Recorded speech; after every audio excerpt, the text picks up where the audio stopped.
Hello friends, আবারও একটি নতুন রেসিপি নিয়ে তোমাদের সামনে হাজির হয়েছি। আজকে রেসিপি দেশি ট্যাংরা মাছের রেসিপি, যা আমি বানিয়েছি পেঁয়াজকলি আর ছোট নতুন আলু দিয়ে।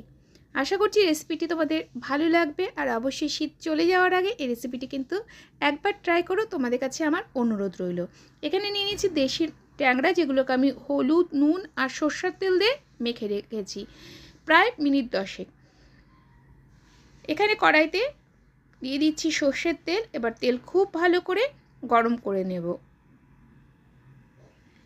তেল গরম হলে এর মধ্যে দিয়ে দিচ্ছি ট্যাংরা মাছগুলোকে। দেখো, তেল থেকে যখন ধোঁয়া বের হলো তারপরে কিন্তু দিয়ে দিয়েছি ট্যাংরা মাছ। ট্যাংরা মাছগুলো খুব বেশি ভাজবে না, তাহলে শক্ত হয়ে যাবে, খেতে একদমই ভালো লাগবে না। তাই এখানে হালকা করে ট্যাংরা মাছগুলো ভেজে নিলাম। এই দেখো ভাজা হয়ে গেছে, তুলে নিচ্ছি। বাকি মাছগুলো একইভাবে ভেজে নেব। এই দেখো বন্ধুরা, সব ট্যাংরা মাছগুলো আমার ভাজা হয়ে গেছে। এবার মাছ ভাজা তেলের মধ্যেই দিয়ে দিচ্ছি আলু।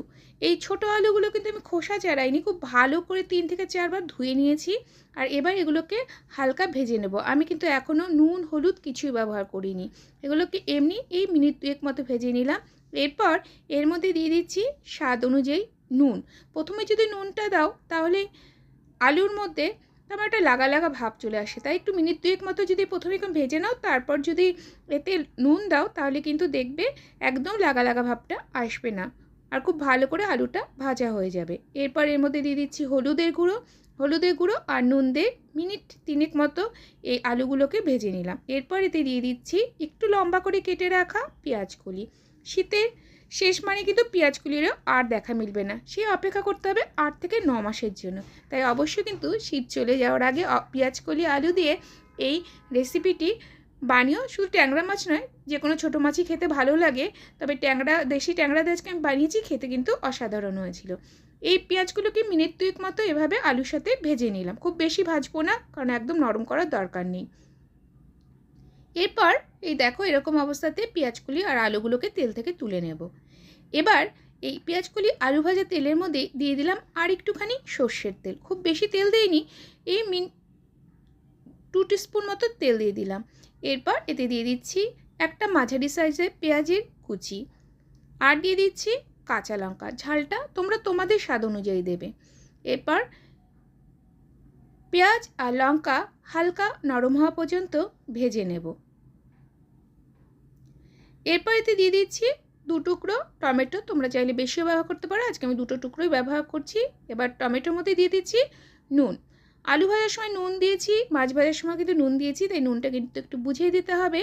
এবার নুন দিয়ে এই মিনিট খানিক মতো পেঁয়াজ আর টমেটো ভেজে নেব।